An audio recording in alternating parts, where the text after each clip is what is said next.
उठ निकलो, फलस्तीन बचाने का वक्त है। वो जो ठेकेदार बने फिरते हैं जहां के, उनकी ठेकेदारी को अब बाज़माने का वक्त है। क्यों डरे सहमे हैं हम मौत के खौफ से, आंखों में आंखें डाल जुर्रत दिखाने का वक्त है। मुअज़्ज़ज़ प्रिंसिपल साहिबा, मोहतरम सामीने ग्रामी, मोहतरम असातिज़ा इकराम और मेरे हम मकतब तालिब इल्म साथियों, अस्सलाम वालेकुम। वालेकुम अस्सलाम। आज मुझे जिस मौजू पर लबकुशाई करने का मौका मिला है वो है जहाद की अहमियत और फलस्तीन के मौजूदा हालात। सदर वकार, कोई भी शख्स जब माशरे को सुधारने के लिए जदोजहद करता है तो उसे जहाद कहते हैं। हदीस शरीफ में है कि इंसान मौत के बाद दुनिया में आने की तमन्ना सिवाय मुजाहिदे शहीद के और कोई नहीं करता। एक शहीद इंसान अल्लाह तबारिक व तआला से अर्ज करेगा, या मेरे अल्लाह, मुझे फिर से उसी गरम रेत की तमन्ना है और जहम खाने की आरज़ू है और तलवार की झनकार सुनने का शौक है जो मैदान जहाद में सुनी। हमारे आका सल्लल्लाहु अलैहि वसल्लम फरमाते हैं कि मैं तमन्ना करता हूँ कि राह इलाही में जहाद करूँ और शहीद हो जाऊँ, फिर जिंदा हो जाऊँ और फिर शहीद हो जाऊँ। जहाद के बगैर मोमिन की तरक्की नहीं। सदर अली वकार, अगर हमें जहाद की अहमियत का अंदाजा होता तो उम्मते मुसलमान फलस्तीन और कश्मीर के मुसलमानों को बेयार और मददगार ना छोड़ती। अब बात करते हैं मसला फलस्तीन के जरा एक लम्हे के लिए सब्र करें। आप अपने घर में पुरसुकून जिंदगी बसर कर रहे हैं और एक दिन आपको खबर आती है कि वो जो मकान ना जाने आपने अपने खून पसीने की कमाई से खरीदा था वो आज आपके लिए गैर कानूनी हो गया। उसमें दुनिया के किसी दूसरे कोने में बसने वाले एक यहूदी ने कब्जा कर लिया। सोचिए आप पर क्या गुजरेगी। ये है मकबूजा फलस्तीनी बाशिंदों की तवील खौफनाक कहानी का मुख्तसर खुलासा।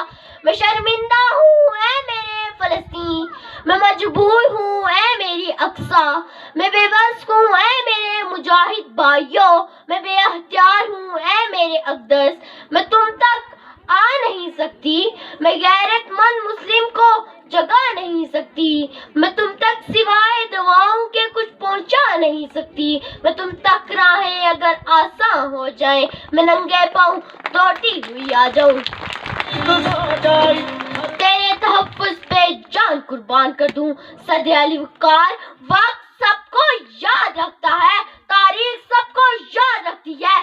तारीख याद रखेगी कि 55 से ज्यादा ममालिक, 1.5 अरब बिलियन से ज्यादा मुसलमान, 22 अरब से ज्यादा स्टेशंस गजा के अंदर पानी की एक बोतल तक न दे सके जब तक बड़े साहब इजाजत न दे। कोई मुसलमान मुल्क अपनी एड्स नहीं खोलता। सिवाय बातों और लफाजी के हमें क्या मिला? अरब से क्या मिला? कतर से क्या मिला? शाम से क्या मिला? ईरान से क्या मिला?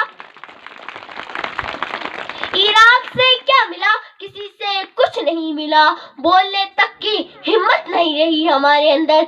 सबसे ज्यादा अफसोस अपने मुल्क के हुदादारे पाकिस्तान पर है। पाकिस्तान की हुकूमत हो, सिविलियन हो या फौज हो, किसी का एक बयान तक नहीं आया। समझ में नहीं आता कि एटम बम किसके लिए तैयार किया गया। एटमी ताकत होने के बावजूद पाकिस्तानी हुकूमत और फौज खड़ी तमाशा देख रही है। बच्चे ज़बह हो रहे हैं, अस्पतालों पर हमले हो रहे हैं, औरतें बेवान हो रही हैं, मगर किसी की कोई शर्माई नहीं। सदर अली वकार, फलस्तीन की सरजमीन पहली बार खून से रंगीन नहीं हुई। गुज़िश्ता 15 साल से फलस्तीनियों को 4 बार जंगी हालात से दो चार कर दिया गया। अब 9 अक्टूबर से शुरू होने वाले बमबार हमलों में हजारों फलस्तीनी अपनी जान की बाजी हार चुके हैं। इसराइल ने हर तरफ से रुकावटें लगा दी हैं। खाने पीने और अद्वियात की फराहमी मुकम्मल तौर पर बंद कर दी गई है। इस वक्त फलस्तीन जहन्नुम जैसी सूरत हाल से दो चार है। ये वफात प्रस्त लोग किबलाए अव्वल मस्जिद अक्सा को भी शायद ऐसे ही फरामोश कर देंगे जिनको जुल्म की कहानी के खिलाफ आवाज उठाने का वक्त नहीं। ऐसे ही कौमों पर زوال آتے ہیں ایسے ہی قومیں تباہ کر دی جاتی ہیں۔ اللہ تعالیٰ سے دعا ہے کہ ان مظالموں کی آہوں سے ہمیں بچائے۔ ان اشعار کے ساتھ اجازت چاہوں گی۔